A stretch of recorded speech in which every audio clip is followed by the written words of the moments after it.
America से बढ़ते तनाव के बीच भारत के प्रधानमंत्री नरेंद्र मोदी पिछले 7 सालों में पहली बार चाइना का विजिट करने जा रहे हैं।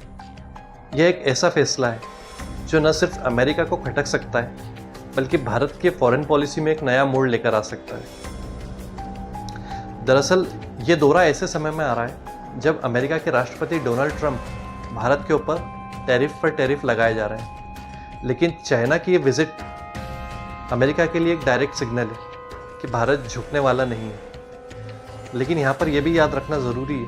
कि ये वही चाइना है जिसने ऑपरेशन सिंदूर के दौरान न सिर्फ पाकिस्तान को वेपन्स प्रोवाइड किए थे, बल्कि उसको डिप्लोमेटिक सपोर्ट के साथ साथ रियल टाइम इंटेलिजेंस भी शेयर की थी और गलवान में इंडियन आर्मी के साथ सीधे सीधे झड़प मोल ली थी। तो क्या यहाँ पर भारत अमेरिका को एक क्लियर सिग्नल देना चाहता है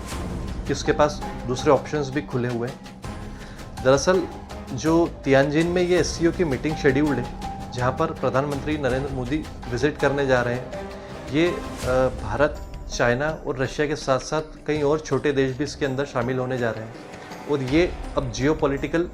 गेम का एक नया अखाड़ा बनने जा रहा है, जिसके अंदर अमेरिका शामिल नहीं है, लेकिन उसका डर जरूर शामिल है।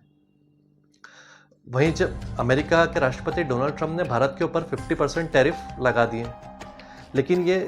भारत को ज़्यादा अफेक्ट नहीं करेगा, क्योंकि भारत के अमेरिका के साथ जो एक्सपोर्ट्स है वो हार्डली $80 बिलियन के हैं, जो इस टैरिफ से अफेक्ट हो सकते हैं। और भारत ये भी जानता है कि ये दबाव हमेशा रहने वाला नहीं है, और इसीलिए भारत अब अपनी नई रणनीति के ऊपर विचार करने जा रहा है। दरअसल ये सब तब हो रहा है जब भारत के जो नेशनल सिक्योरिटी एडवाइज़र हैं अजीत डोवाल, वो इस वक्त रशिया में मौजूद है, और वो रशिया के साथ S-400 के जो बचे हुए 2 बैटरीज हैं जिनकी डिलीवरी के लिए वहाँ पर उनसे बात करने गए। दरअसल भारत ने रशिया से टोटल 5 S-400 का ऑर्डर दिया था, जिसमें से 3 की डिलीवरी हो चुकी है और बची हुई 2 की डिलीवरी के लिए डोवाल इस वक्त वहाँ गए हैं। लेकिन ऐसा अनुमान लगाया जा रहा है कि S-400 के अलावा भी कई और इम्पोर्टेंट मुद्दे के ऊपर उनके साथ रणनीति बनाई जा रही है, जब अमेरिका का भारत के ऊपर दबाव बढ़ते जा रहा है ऐसे समय में। और भारत अमेरिका को यहाँ पर एक क्लियर सिग्नल दे रहा है कि भारत जो है अब बैकफुट पर नहीं खेलेगा, बल्कि वो एक बैलेंस बनाने की दिशा में आगे बढ़ रहा है, जहाँ पर एक तरफ होंगे डोनाल्ड ट्रंप और दूसरी ओर होंगे पुतिन। दरअसल जिस वक्त अजीत डोवाल रशिया में मौजूद है, उसी वक्त डोनाल्ड ट्रंप ने अपने एक विशेष दूत को, जिनका नाम स्टीव विटकॉक है, उनको भी मॉस्को भेजा हुआ है, और वो रशिया के साथ यूक्रेन का जो वॉर है वो ख़त्म करने के लिए एक डील साइन करना चाहते हैं। तो जहाँ ट्रंप के दूत मौजूद है रशिया में, उसी वक्त अजीत डोवाल का भी रशिया में होना एक नई खिचड़ी पकाने की ओर इशारा करता है। और यदि चाइना, रशिया और भारत का ट्रायो साथ आ सकता, और यदि आता है, तो ये अमेरिका के लिए एक नई मुसीबत खड़ी कर सकता है। भारत के जो अमेरिका के साथ एक्सपोर्ट्स हैं वो हार्डली $60 to $80 बिलियन के हैं, जो ट्रंप के टैरिफ से अफेक्ट होने वाले हैं, जबकि भारत की इकोनॉमी जो है वो टोटल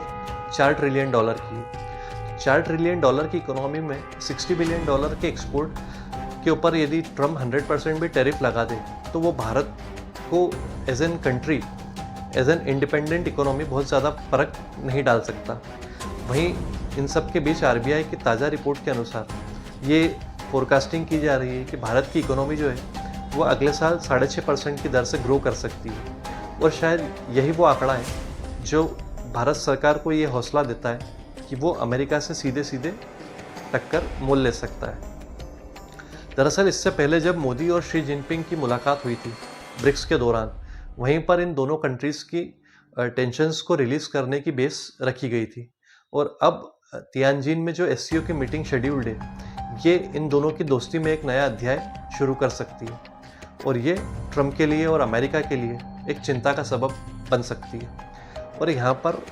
चाइना में 7 सालों में पहली बार चाइना का दौरा करने का शेड्यूल करने के बाद मोदी जो है अमेरिका को एक सीधा सिग्नल दे रहे हैं कि भारत न सिर्फ क्वाड का मेंबर रहेगा, बल्कि वो ब्रिक्स और एससीओ में भी अपना एक्टिव इन्वॉल्वमेंट रखेगा। और भारत अब जो है मल्टी अलाइनमेंट की पॉलिसी के ऊपर आगे बढ़ चुका है,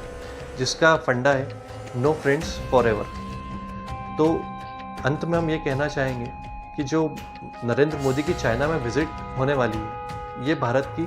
विदेश नीति में एक ड्रास्टिक चेंज लेकर आ सकती है। वैसे आप इस बारे में क्या सोचते हैं, कमेंट करके ज़रूर बताइएगा।